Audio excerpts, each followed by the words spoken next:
All right, everyone, get ready because today we are going to really dig deep into something I know you've all seen at work. Oh, yeah. That push and pull between being really good at what you do Yeah. and also being, good with people. Yeah.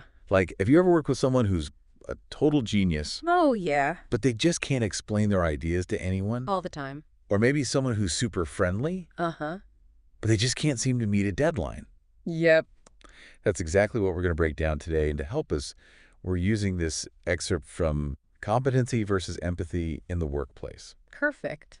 It's a fascinating look at how these two things play out. Like in the modern workplace, you kind of need both, right? Yeah. It's You got to get stuff done. it's definitely a both and kind of a situation. But you got to neither. Be able to work with people too. Exactly. It's finding that balance. It is. It really is. And the source we're looking at today really highlights that, it's a spectrum, not like you're one or the other. Right. It's finding that sweet spot. Okay, so let's jump into an example. The text talks about imagine a coder, Yeah. like a real tech whiz, Okay. who can build anything. Oh, I know the type.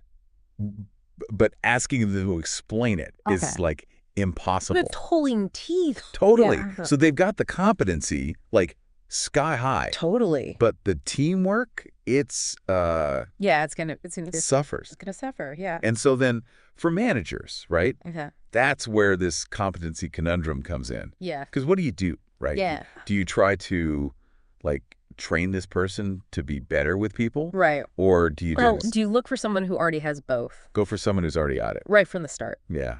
Yeah, That's a tough one. it is. Because honestly, I've been on both sides of that. Oh, sure. Like trying to explain something really complicated and Yeah. just not being Like, able to get it across. do- And then also being on the other side where I'm like, wait, I don't Yeah. understand what you're saying. Right. And they just assume I get it. Yeah. Makes you realize that like communication itself is a competency. Oh, 100%. Right.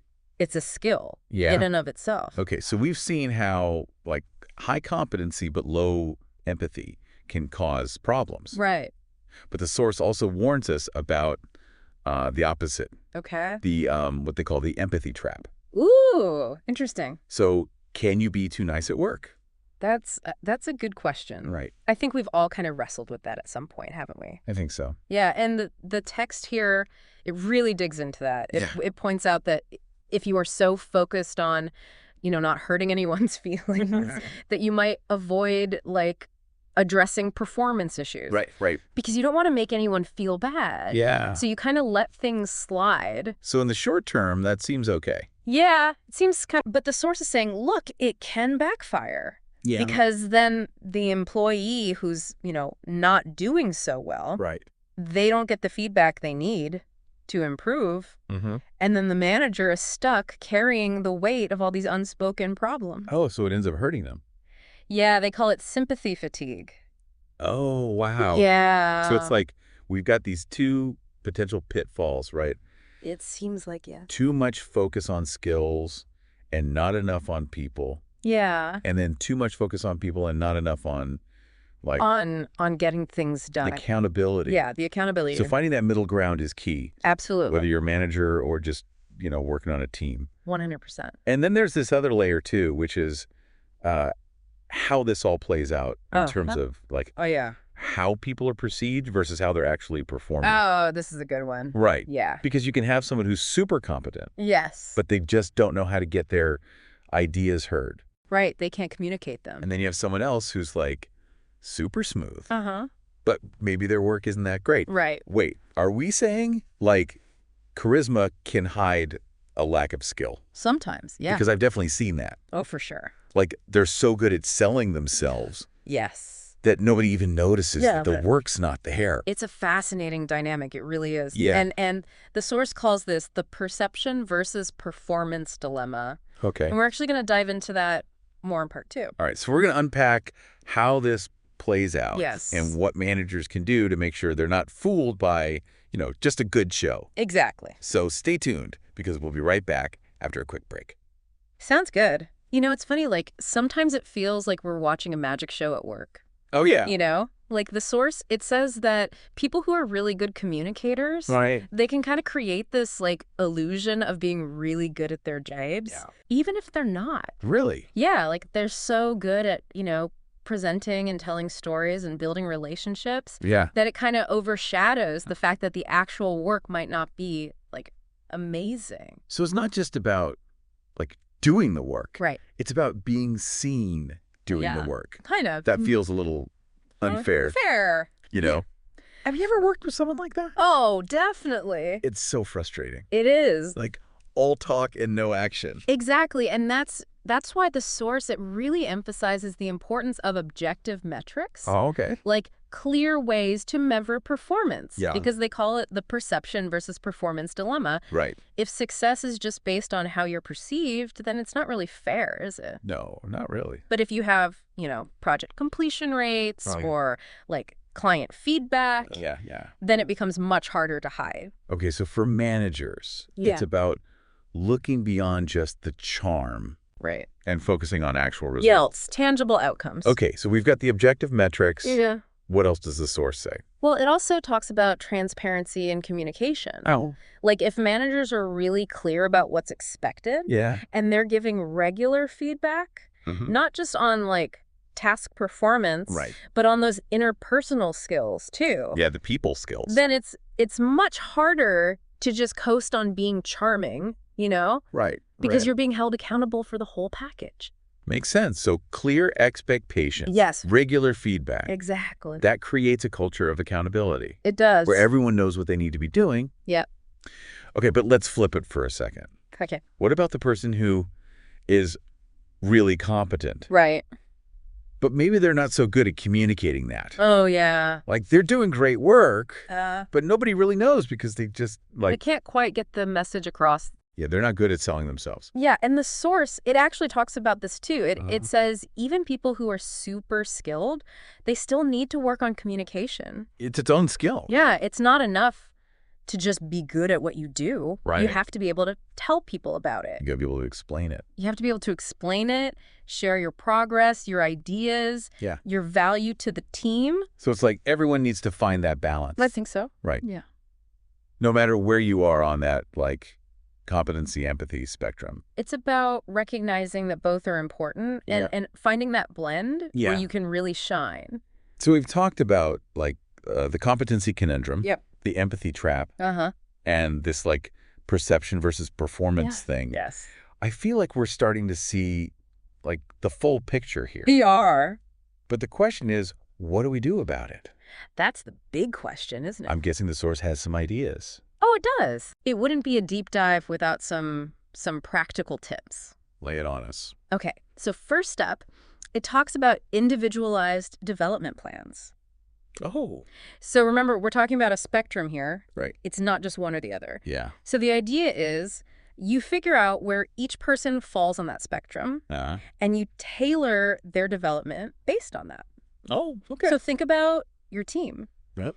Do you have someone who, like, is amazing at technical stuff, but, like, presenting their ideas? Oh, they would rather, like, die. Exactly. Yeah. So for them, maybe you pair them with a really good communicator. Right. Or you send them to a public speaking class. Right. And then for the person who's like the team cheerleader, but maybe needs some help with the technical side, targeted training, mentorship, something like that. So you're playing to their strengths. Exactly. But also helping them grow. Exactly. In the areas where they need it. Yeah. Okay. That makes a lot of sense. And it ties back to what we were talking about before with those... the metrics. Yeah, the performance metrics.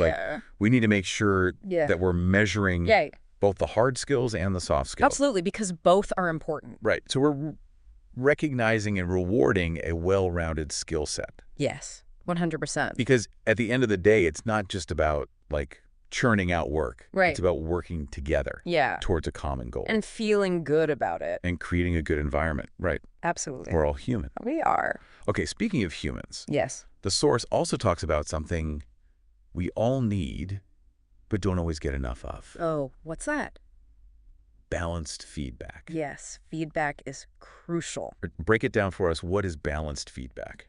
Well, it's more than just saying, good job, you know? Okay. It's about giving feedback that addresses both, like what you did, the task, and how you did it. Like, how you interacted with the team. Right. So, like, imagine getting feedback that says, great job on the report. The analysis was spot on. Yes. And I really appreciate how you collaborated with the team and made sure everyone felt heard. Exactly. Okay, I see the difference. It's more holistic. It's not just praising the outcome. Right. It's recognizing the process and, like, Yes. the impact on the team. It's about the whole picture. It makes the feedback feel more, like, You know, personal. Personal, meaningful. Yeah. It shows that you're paying attention. To all of it. To everything. This is making me think about, like, the feedback I've gotten. Oh, interesting. Has it really been balanced? Yeah. Or has it been more focused on one side or the other? That's a good question to ask yourself. Maybe I need to be more, like... Proactive. Yeah, proactive about getting feedback. Yes. That covers both sides of things. And the source, it actually mentions that, too. Oh, does it? Yeah. It says feedback is a two-way street. So managers need to be giving it, yes. Yeah. But employees should be asking for it, too. Oh, interesting. Like, make it clear to your manager that you want feedback. And that you want to grow in all areas. So we've got individualized development plans, Yes. clear metrics, and balanced feedback. Yes. It feels like we're building a roadmap We are. to creating a workplace Yes. where competency and empathy can actually exist together. In harmony. Right. It doesn't have to be one or the other. Exactly. And the best part is this roadmap, it's not just for managers. Oh. It's for everyone. Really? No matter what you do, what industry you're in. So it's about building a culture It is. where both of these things are valued Yes, a culture of balance. and where people feel like they can, Be themselves. bring their whole selves to work. Absolutely. Before we wrap up this part, though, there's one more thing from the source that I thought was really interesting. It's a question, actually. Question. Yeah, it's like a challenge Okay, I like a challenge. to look inward. Ooh, getting deep. It asks us to consider.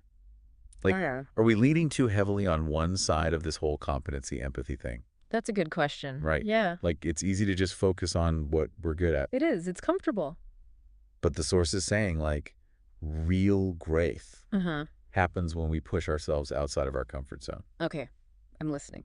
All right, welcome back for the last part of our deep dive on this whole competency versus empathy thing. Okay, here you go. We've talked about a lot, like that competency conundrum, Right. that empathy trap, Uh-huh. even that whole perception versus performance thing. Yeah, it's a lot. But now it's like getting personal. Okay. Remember that question from the source? About ourselves. Yeah, like, are we leaning too much on one side? Ooh, that's a tough one. It is, right? It's so easy to just stick with what you're good at. Totally. It's comfortable. Like, you find your lane and you stay in it. But this text is saying, like, if you really want to grow, Uh-huh.